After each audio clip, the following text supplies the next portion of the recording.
Assalamualaikum warahmatullahi wabarakatuh.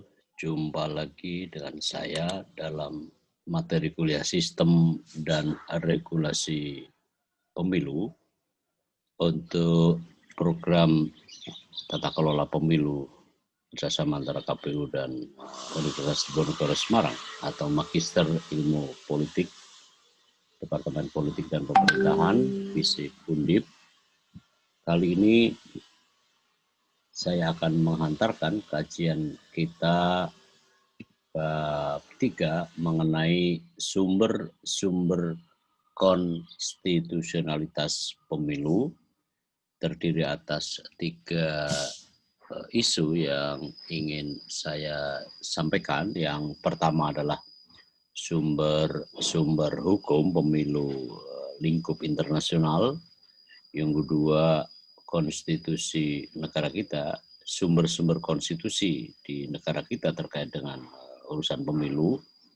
Dan yang ketiga adalah konsep besar mengenai penerjemahan sumber-sumber konstitusionalitas tadi ke dalam pemilu, kerangka pemilu yang digelar di Indonesia. Yang pertama dulu, sumber-sumber konstitusionalitas internasional. Dasar standar pemilu yang diakui secara internasional itu terdiri atas 2 bagian yang besar mengenai yang pertama adalah sumber-sumber yang bersifat primer atau yang bersifat pokok, itu berkaitan dengan ya semacam kesepakatan tertulis internasional, ya. Ada beberapa di antaranya. Yang pertama adalah Deklarasi Hak Asasi Manusia Sejagat gitu tahun 1948. Itu memang yang paling utama. Yang kedua adalah Kovenan Internasional tahun 1966 tentang hak-hak sipil dan hak-hak politik. Yang ketiga adalah Kovenan Eropa atau Masyarakat Eropa tahun 1950 dengan lampiran protokolnya untuk perlindungan hak-hak dasar dan hak-hak kebebasan yang fundamental. Yang keempat adalah Dokumen Copenhagen atau Dokumen Pertemuan Copenhagen tahun 1990 dalam konferensi dimensi hak manusia dalam keamanan dan kerjasama di Eropa. Yang kelima adalah Deklarasi Amerika tahun 1948 tentang hak-hak dan kewajiban manusia, hak dan kewajiban manusia. Yang keenam adalah Kovenan Amerika tahun 69 tentang hak-hak manusia. Dan yang akhir adalah Charter Afrika tahun 1981 tentang hak-hak manusia, hak-hak asasi manusia. Ya, di artikel 21 atau pasal 21 tentang DUMA, Deklarasi Universal Hak Asasi Manusia atau Hak Asasi Manusia Sejagat, Deklarasi Hak Asasi Manusia Sejagat, di ketentuan pasal 21 menggariskan mengenai isu-isu pemilu sebagai dasar dari penyusunan konstitusi maupun sumber-sumber hukum lain mengenai kepemiluan. Di pasal 21 itu digariskan tentang ya beberapa ketentuan yang mengatur tentang pemilu. Artikel 21 sebagai perangkat utama gitu ya untuk pemilu yang demokratis, termasuk di dalamnya adalah politik ya di dalam pemilu. Di ayat 1 dikatakan bahwa setiap orang memiliki hak untuk menjadi bagian dalam pemerintahan di masing-masing negara yang dilaksanakan baik secara langsung maupun melalui lembaga perwakilan yang dipilih secara jujur dan adil lah begitu. Gampangnya begitu ya, secara freely. Yang kedua, di ayat kedua, setiap orang memiliki akses yang sama dalam pelayanan publik di negara masing-masing. Dan ini yang penting juga bahwa kehendak masyarakat, ya, kehendak warga negara harus menjadi dasar otoritas, ya, menjadi dasar otoritas pemerintahan yang dengan itu diekspresikan atau melalui satu pemilu yang asli dan periodik. Pemilu yang asli dan periodik ini bisa dirumuskan satu pemilu yang genuine, pemilu yang otentik, yang menerapkan begitu prosedur pemungutan suara yang menempatkan ya secara bebas hak-haknya secara rahasia dan mengikuti ya nilai-nilai yang berlaku secara universal. Di ayat ketiga ini secara langsung memberi pesan bahwa dalam rangka pelaksanaan pemerintahan itu selalu harus pada dasar-dasar kehendak rakyat setempat. Dia terwujud, dia terekspresikan dalam apa yang namanya pemilu. Pemilu itu dalam prinsipnya itu adalah pemilu yang dijalankan, yang diekspresikan, yang terwujud dalam pemilu yang otentik, pemilu yang tanpa rekayasa, pemilu yang benar-benar sebagaimana adanya. Dan pemilu tadi itu dilaksanakan secara periodik, ya, secara berkala, sesuai dengan jabatan, ya, masa jabatan, masa periode yang berlaku dalam konstitusi di negara masing-masing atau yang ditentukan oleh negara masing-masing, ya. Periodik dan genuine election, di mana bahwa pemilu yang dimaksud itu shall be, ya, harus keberlakuannya itu secara equal dan universal, secara setara, secara sama dan diakui berlaku secara universal. Dan harus juga dijalankan melalui secret vote, ya, pemilu yang rahasia, pemungutan suara yang rahasia, yang dijamin kerahasiaannya, dan prosedur mengenai pemungutan suara juga secara ekuivalensi menentukan, ya, prosedur kebebasan dalam memilih tadi secara ekuivalensi terwujud dalam hasil-hasil pemilu.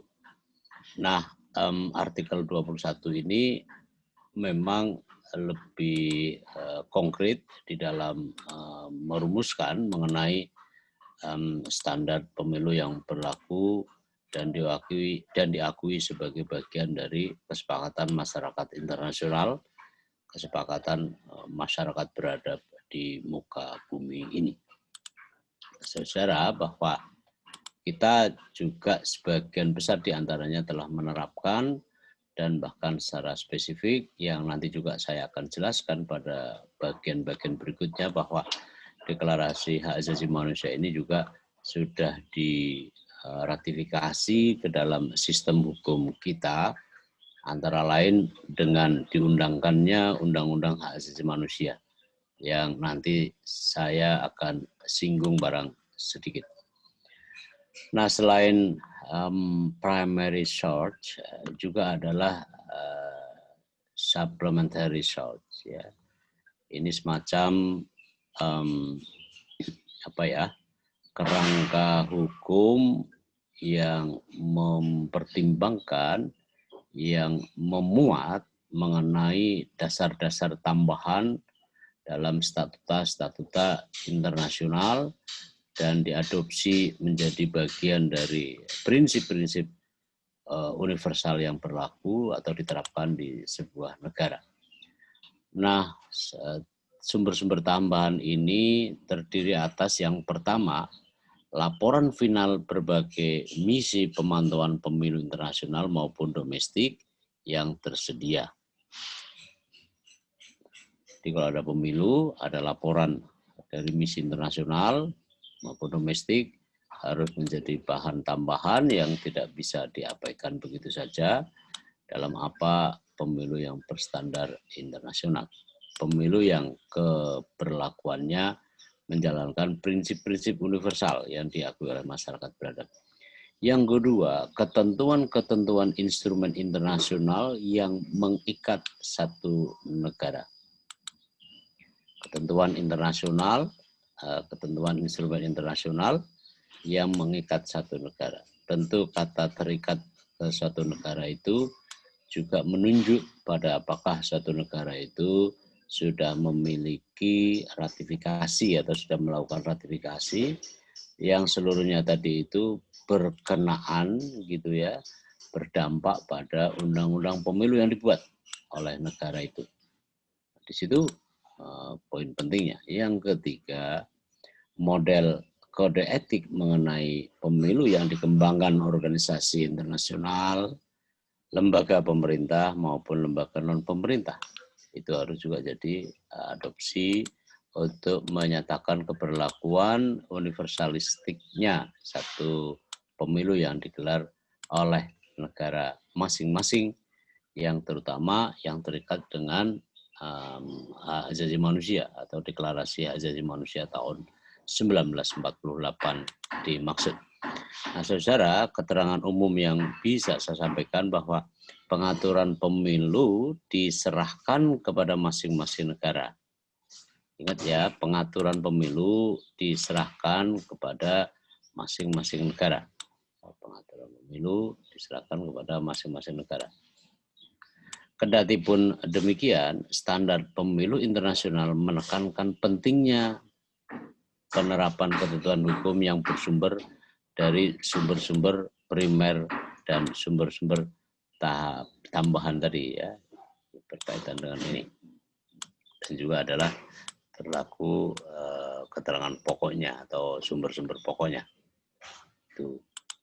Yang berikutnya bahwa di sini memang terletak adanya dua perspektif di dalam sistem pengaturan pemilu yang berlaku secara internasional.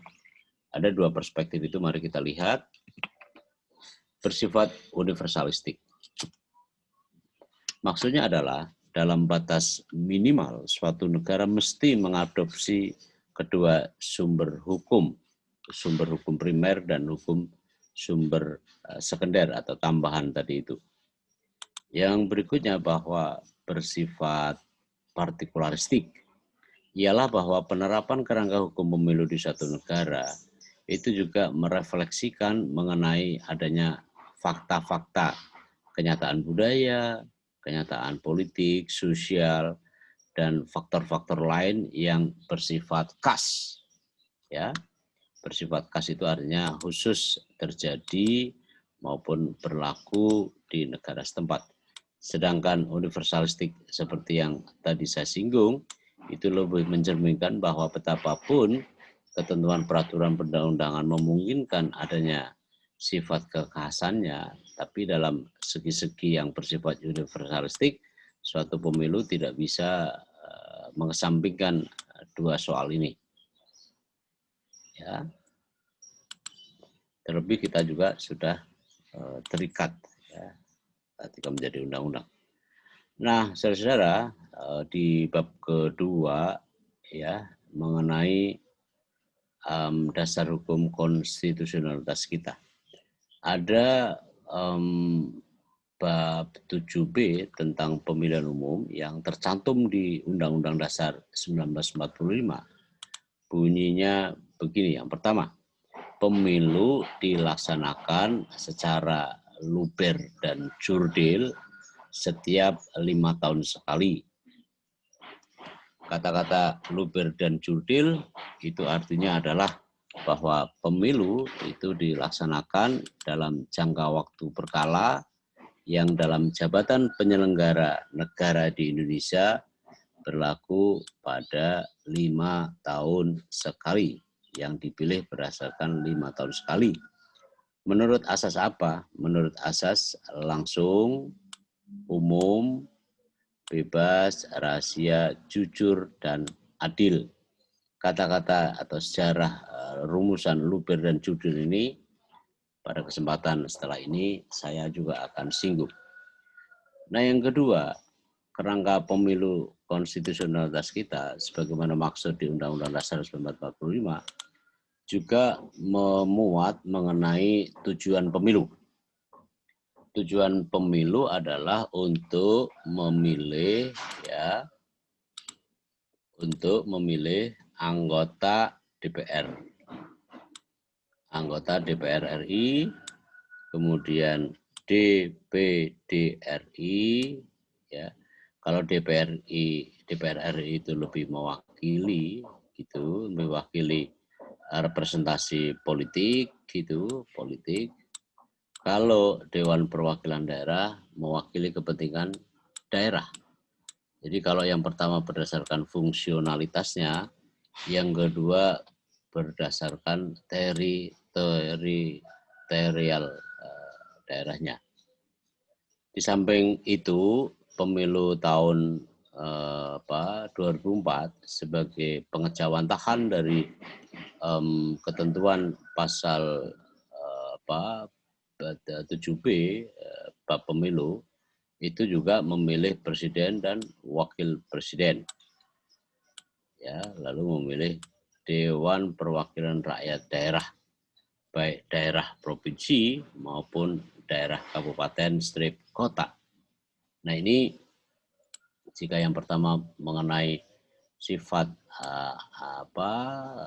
periode jabatan, durability-nya, sedangkan yang kedua di poin pertama adalah asas-asas pemilu.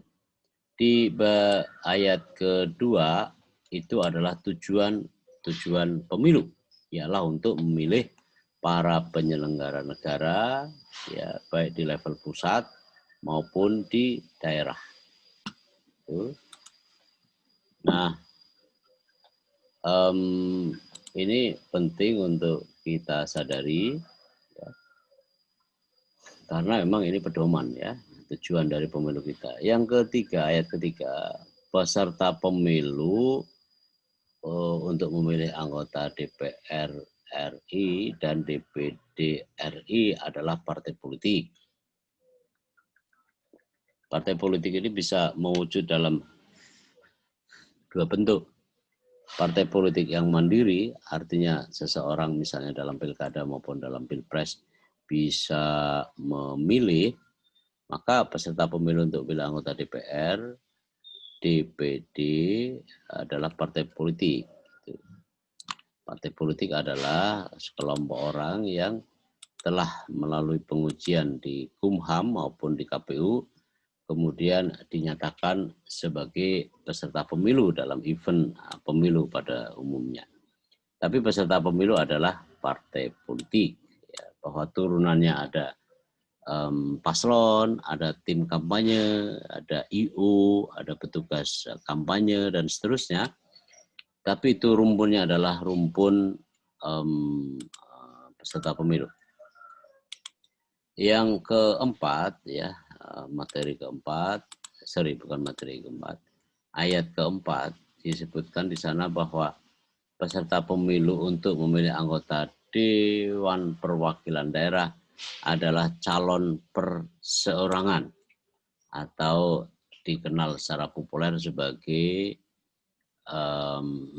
independen, ya, calon independen, calon yang tidak ngeblok atau berafiliasi dengan peserta pemilu partai politik. Yang kelima, saudara-saudara, penting untuk diketahui juga bahwa pemilu itu diselenggarakan oleh suatu komisi yang bersifat nasional, tetap, dan mandiri. Yang bersifat nasional adalah bahwa pemilu itu digelar secara nasional, tidak sektoral. Ya. Nasional, tapi pemilu juga menandaskan kepada penyelenggara pemilunya untuk terus mandiri atau independen. Bahkan harus menjadi karakter keseharian sebagai seorang penyelenggara pemilu. Sifat nasional karena lingkupnya KPU, Bawaslu, dan DKPP adalah lingkup nasional. Sifat nasional itu begitu, tetap itu berarti permanen, ya, karena tidak ada yang berganti-ganti. Lalu mandiri, ya, mandiri adalah bahwa dia terbebas dari pengaruh-pengaruh baik pribadi, golongan maupun aspirasi yang lain.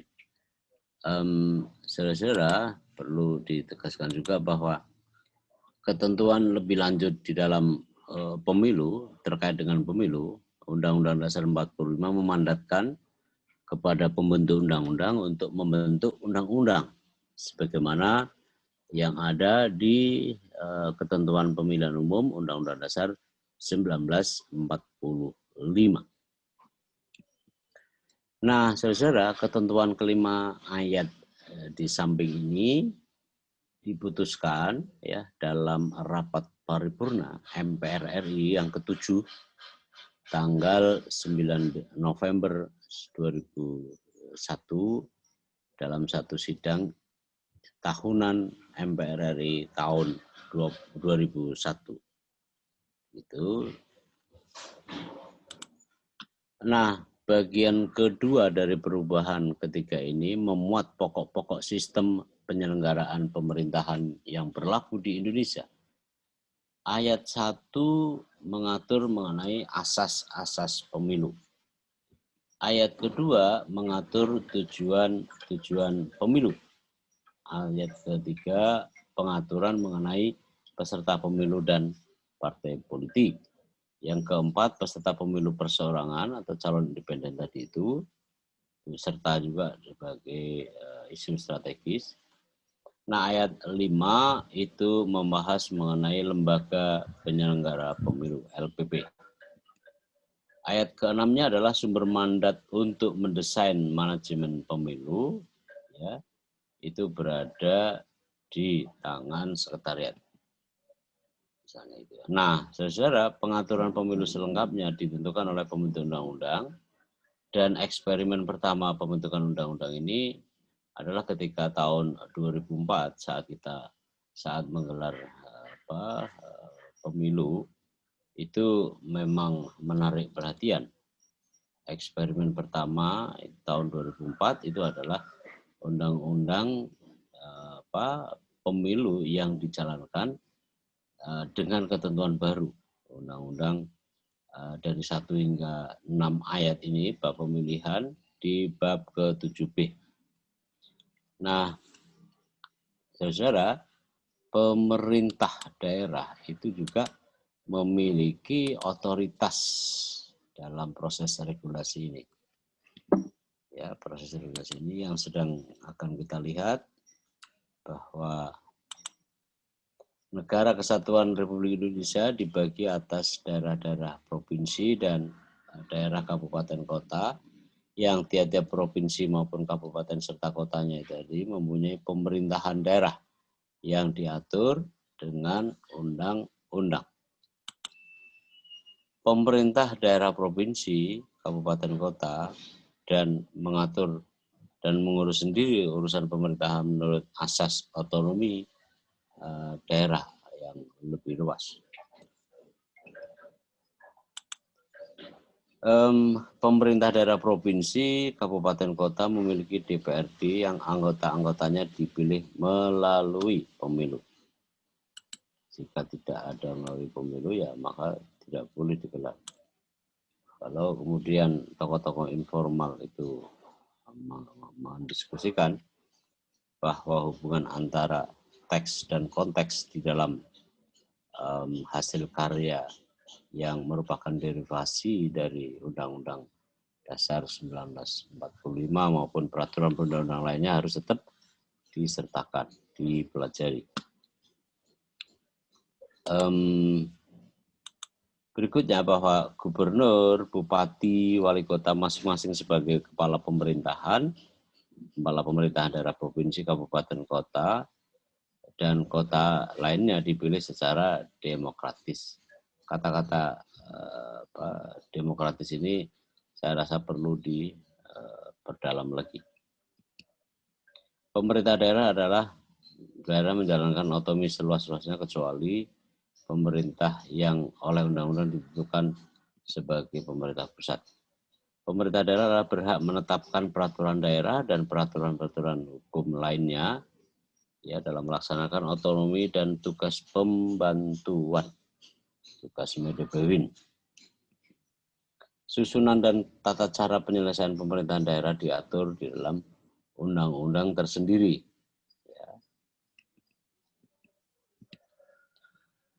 Buat saya ada beberapa catatan bahwa ketentuan pasal 4 di atas diputuskan dalam perubahan kedua Undang-Undang Dasar 1945 dalam rapat paripurna MPR RI tanggal 18 Agustus 2000.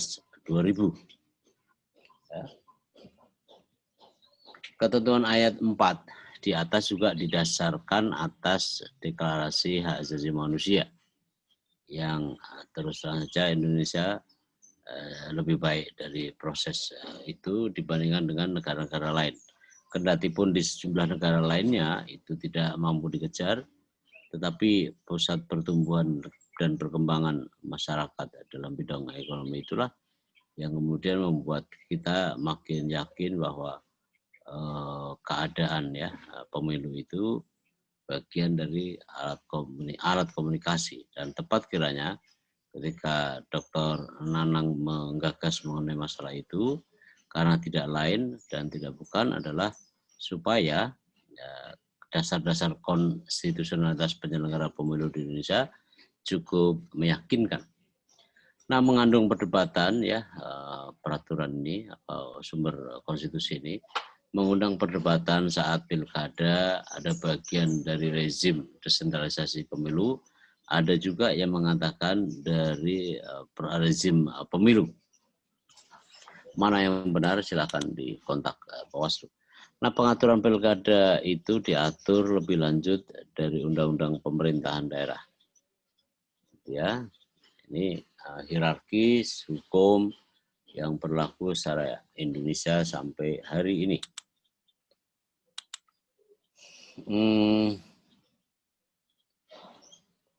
Saudara yang saya hormati bahwa kita tampaknya masuk ke konstitusionalitas. Undang-Undang Nomor 39 tentang 29 tahun 2000 tahun 1999 tentang HAM terkait dengan pemilu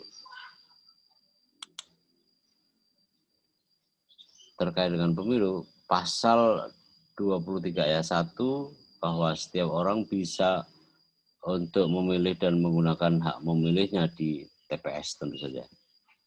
Pasal 24 ayat 2, setiap warga negara atau kelompok masyarakat berhak mendirikan partai politik, lembaga swadaya masyarakatan, juga bisa bikin lembaga pemantau, dan saat bersamaan ya jalannya pemerintahan dan menyelesaikan pelanggaran negara itu selalu dimotori oleh kepemimpinan yang memang selain kuat, tapi juga memahami konteksnya di luar.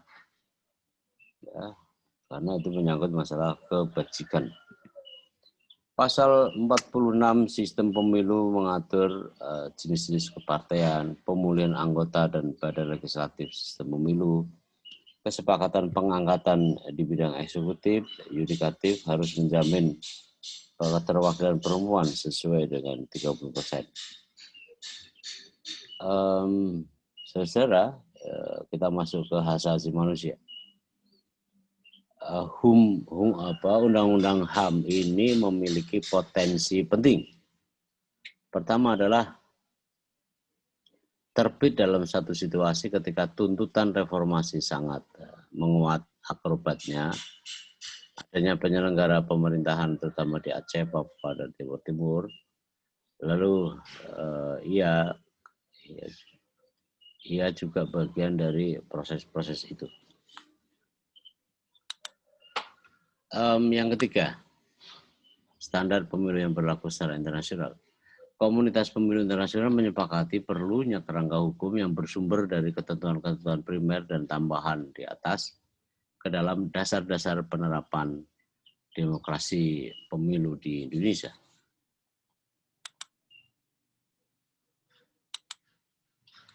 Ya, konsep 3 pemilu tadi itu dibagi atas satu pra penyelenggaraan pemilu atau pre-election period, ada menyebutnya pre-election day, mana yang terbaik, tetapi para penyelenggara pemilu,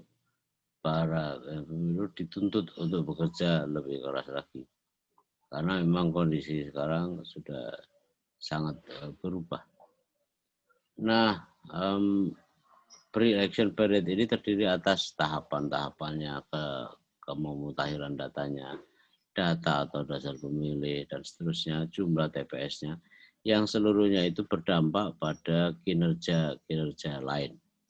Kalau saja keputusan yang melegakan Bawaslu itu kemudian diajukan lagi, itu punya konsekuensi untuk dilaporkan, untuk diadukan. Yang kedua, hari H pemilu ya terdiri atas tahapan pemungutan, penghitungan, dan rekapitulasi suara. Jadi dari hulu sampai hilir. Hari H pemilu, election period, itu terdiri atas tahapan, ada pemungutan suara, penghitungan suara, dan pemerintahan yang gagal. Ya, itu patut diapresiasi karena mampu keluar dari keadaan yang lebih merusak. Nah, pasca hari H, ya post election period, terdiri atas tahapan penetapan hasil, penyelesaian sengketa, dan tindak lanjut atas seluruh gugatan atau pengaduan atau laporan tadi. Ya. Ini dia konsep dari IDEA internasional yang berbasis di Stockholm, Sweden. Itu mengkerangkakan bagian dari setiap penyelenggaraan pemilu itu tampak sebagaimana layar di monitor saya. Ini memuat hal ya, pre-election period gitu, pre-election period, kemudian election period. Sedangkan hal-hal di luar itu juga tetap terikat langsung maupun tidak langsung dengan urusan-urusan pemilu.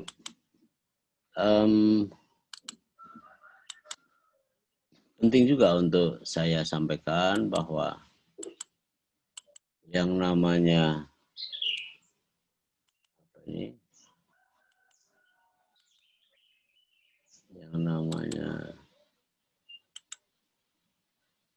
prinsip-prinsip pemilu demokratis itu menyebut beberapa kerangka yang dibuat oleh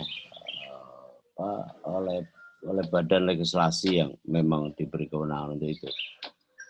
Karakteristik kerangka kerja sistem penyelenggaraan pemilu dimaksud memuat pokok-pokok pengaturan yang lebih rinci, lebih detail, dan pada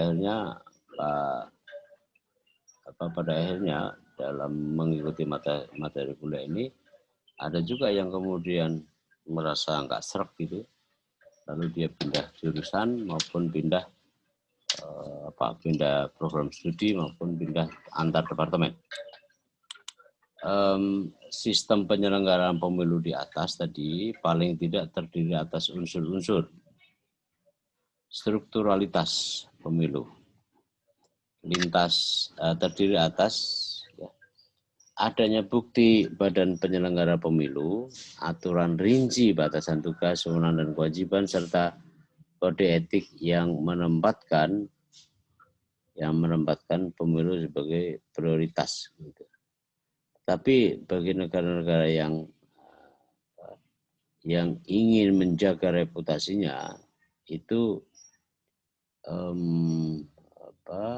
melakukan gitu ya upaya-upaya dalam rangka memperjuangkan hak-haknya yang itu seluruhnya dikuasai oleh kelompok dominan. Jadi sebenarnya kalau mengutip dari Thomas Hobbes ya, bahwa negara jika terlampau kuat itu pada akhirnya juga ada pengaruh terhadap partisipasi gitu ya. Nah, sistem penyelenggaraan pemilu di atas itu terdiri atas unsur-unsur strukturalitas pemilu. Terjemahan dari ketentuan primer dan ketentuan sekunder tadi itu diantaranya satu ya, saya terjemahkan menjadi strukturalitas pemilu. Ada banyak badan penyelenggara pemilu, aturannya rinci, batasan penyelenggara pemilu, ya, itu pada kasus Electoral Management Body, ya, secara prinsip batasan waktu, kewenangan dan kewajiban serta kode etik yang memuat perilaku netral, imparsial, profesional, gitu ya, itu sangat ditekankan, tidak dianggap sebagai hiasan belaka. Penting untuk saudara ketahui juga bahwa yang namanya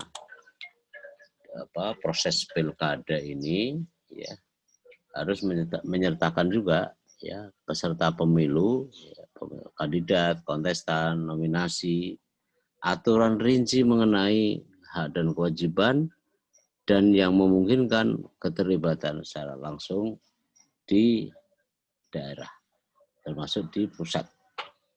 Nah, pertama adalah sistem strukturalitas pemilu, karena pemilu itu selalu mengandung tiga aspek. Yang pertama adalah keadilan, kemudian kepastian, dan yang ketiga adalah produknya final dan mengikat.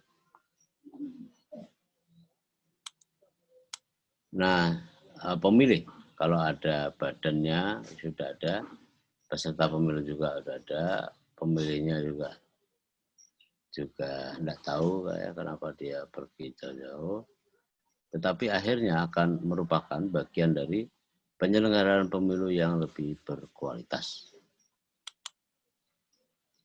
Nah, saya sajikan juga mengenai peranan dari pemantau pemilu.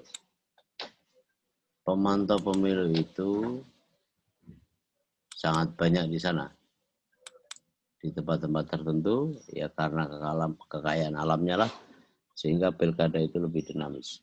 Pemantau pemilu diatur dengan rinci dan adanya batasan-batasan mengenai masyarakat, persyaratan, hak dan kewajiban para pemantau pemilu, tindak lanjut hasil pemantauan pemilu, larangan melakukan upaya-upaya yang dianggap tidak perlu, itu semua diatur di dalam ini, di dalam kerangka regulasi tadi.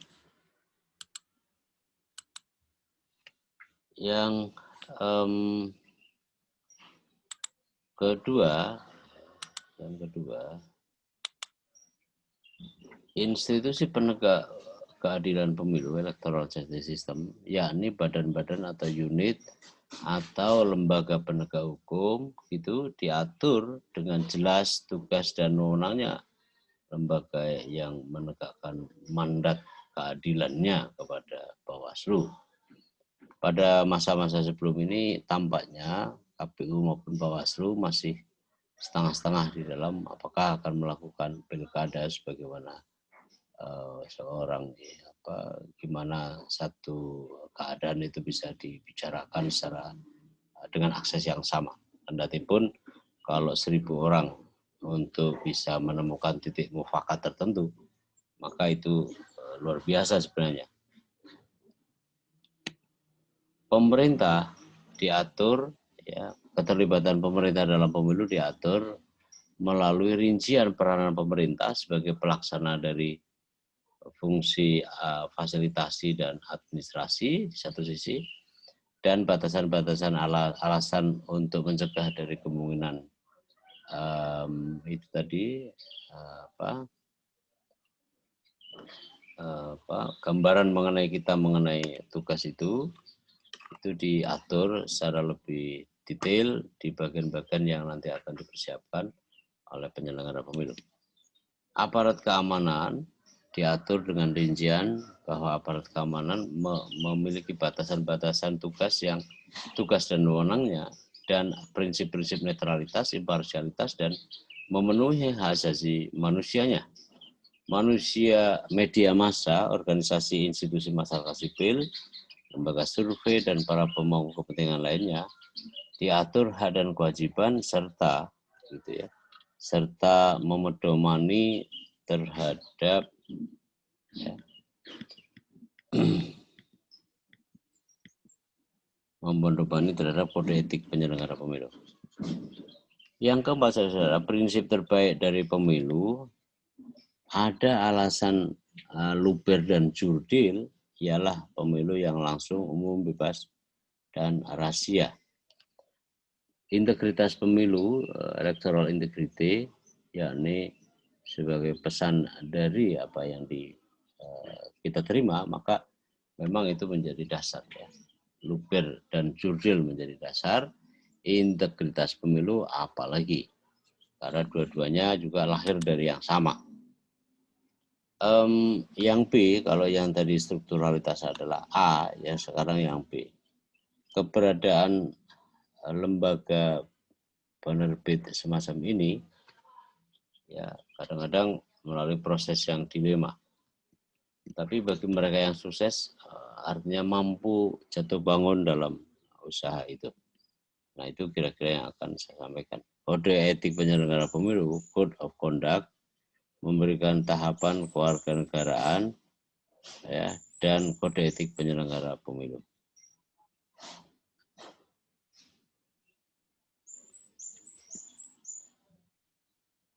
Saudara-saudara, tampaknya kita sudah rampungkan pertemuan ini. Saya berharap kondisi kita dalam keadaan sehat walafiat selalu. Sampai jumpa. Shalom. Assalamualaikum warahmatullahi wabarakatuh.